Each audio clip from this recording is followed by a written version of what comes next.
এবং হবিগঞ্জে মোস্ট যেখানে সবচেয়ে প্রসারী অল্প বয়সে পাকলে বাল, দুঃখ থাকে চিরকাল। বাংলা বাউল ও লোকসংস্কৃতির একটি বিখ্যাত প্রবচন, যা বৈষম্য বিরোধী ছাত্র আন্দোলনের নেতা মাহাদি হাসানের জন্য যথেষ্ট উপযুক্ত একটি উপমা। আপনাদের হয়তো সকলের মনে আছে, এই বছরের জানুয়ারি মাসে হবিগঞ্জ শায়েস্তাগঞ্জ থানায় বৈষম্য বিরোধী ছাত্র আন্দোলনের জেলা সদস্য সচিব মাহাদি হাসান থানায় ঢুকে ওসি আবুল কালামের সামনে থানা পুরানো এবং ওসি সন্তোষকে পুড়িয়ে মারার যেই বক্তব্য দিয়েছিল, তার ধারাবাহিকতায় তিনি 3 জানুয়ারি আটক হন। এবং আমরা একটু তিনি কি বলেছিল সেই ভিডিওটা, মানে মাহাদি হাসান থানায় সামনে বা ওসির সামনে বসে কি বলেছিল, আমরা সেই ভিডিওটা একটু দেখে নিই। দেখেন, শুনেন এগুলো কি বলে। এবং হবিগঞ্জে মোস্ট যেখানে সবচেয়ে প্রসারী ইম্পর্টেন্ট আন্দোলন হয়েছে, এটা হবিগঞ্জ এদের মাঝে একটা। বানিয়েছিল আমরা থানা কিন্তু পুড়িয়ে দিয়েছিলাম, এসআই সন্তোষকে কিন্তু আমরা জ্বালাই দিয়েছিলাম। আপনি আসছেন, ঠিক আছে? জি। তাহলে এই যে মানে হুমকি বা ধৃষ্টতা বা অতি সাহসের যে পরিচয় তিনি দিয়েছেন, যে তিনি ওসি সন্তোষকে পুড়িয়ে মারছেন, থানা চালিয়ে দিয়েছেন, এগুলো ধৃষ্ট। এবং সবচেয়ে বড় ব্যাপার হচ্ছে এই এত বড় ধৃষ্টতা এবং দেখানোর পরে 3 তারিখে সে আটকের পর 14 ঘন্টার মতো সে থানা হেফাজতে থাকে এবং পরের দিন তাকে জামিন দেওয়া হয়। কোন শক্তির বদৌলতে বা কার জন্য শাস্তি মানে তাকে জামিন দেওয়া হয়, এটা তখন প্রকাশ পায়।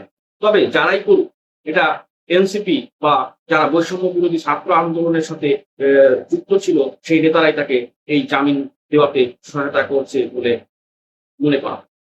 যাই হোক, এই যে তাকে আটক করা এবং 14 ঘন্টার মধ্যে জামিন দেওয়া, এটা কেন হয়েছে? এই মাহাদি হাসান, যেটা বলা হয় অপরিপক্ক এবং তার বয়সের বা পলিটিক্সের যেই গুরুগম্ভীর দরকার, তার মধ্যে সেটা নেই। তার মধ্যে যথেষ্ট পরিমাণে চপলতা এবং উগ্রপন্থী একটা ভাব আছে। যদি তাকে তখন থানা হেফাজতে রাখা হতো বা রিমান্ডে নেওয়া হতো, তাহলে এই ছেলের কাছ থেকে অনেক তথ্য বেরিয়ে আসতো, যা এই বৈষম্য বিরোধী ছাত্র আন্দোলনটাকে হয়তো সন্ত্রাসী আন্দোলনে পরিণত করতে পারত বা পরিণত করা যেত। এজন্যই তড়িঘড়ি করে তাকে একদিনের মধ্যেই জোর জবরদস্তি করে জামিন করানো হয়। যাই হোক, এই ঘটনার পর দেশবাসী অনেকেই এই ছেলের উপর বিরক্ত বা মনক্ষুণ্ণ বা যেটাই বলুন, অনেকেই ছিল।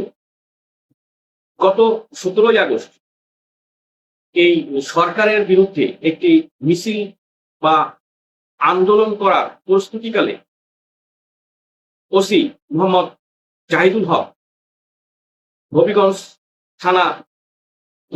থানার সদর মডেল থানার ভারপ্রাপ্ত কর্মকর্তা মোহাম্মদ জাহিদুল হাসান তাকে আবার আটক করে এবং তাকে টেনে হিঁচড়ে এবং ধাক্কা মেরে গাড়ির ভিতরে তাকে প্রবেশ করায়।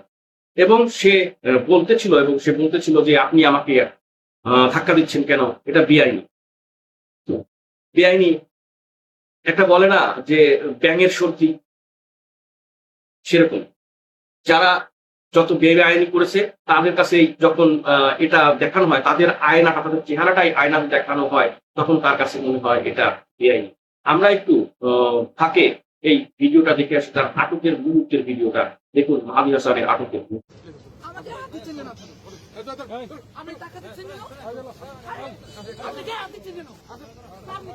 দেখছেন, গ্রাম বাংলায় একটা কথা আছে, অল্প বয়সে পাকলে বাল কামতে পারে সারা কাল। এরকমই একটা অবস্থা। এই ছেলের জীবন নরকপূর্ণ।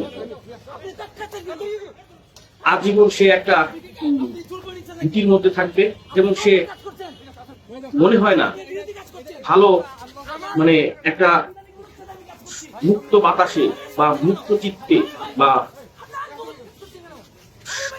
যাকে বলে একটা সুকুন বা কি বলবো, শান্তির যে জীবন, সেটা সে মনে হয় না তার লাইফে কখনো ফিরে পাবে। শুধু একটা বক্তব্য, শুধু একটা ধৃষ্টতা, শুধু একটা অভদ্রতা। যাই হোক, মানুষের মুখ দিয়েছে সবসময় কথা বলার জন্য না, যথা জায়গায় যথা বাক্য মানুষের ব্যয় করা উচিত। সব জায়গায় সব সময় বাক্য ব্যয় করা কখনোই ফলপ্রসূ বা ভালো মঙ্গল আনতে পারে না। এটার একটা উদাহরণ হচ্ছে এই বৈষম্য বিরোধী ছাত্র আন্দোলনের জেলা সদস্য সচিব। ধন্যবাদ, ভালো থাকবেন, বিদায়।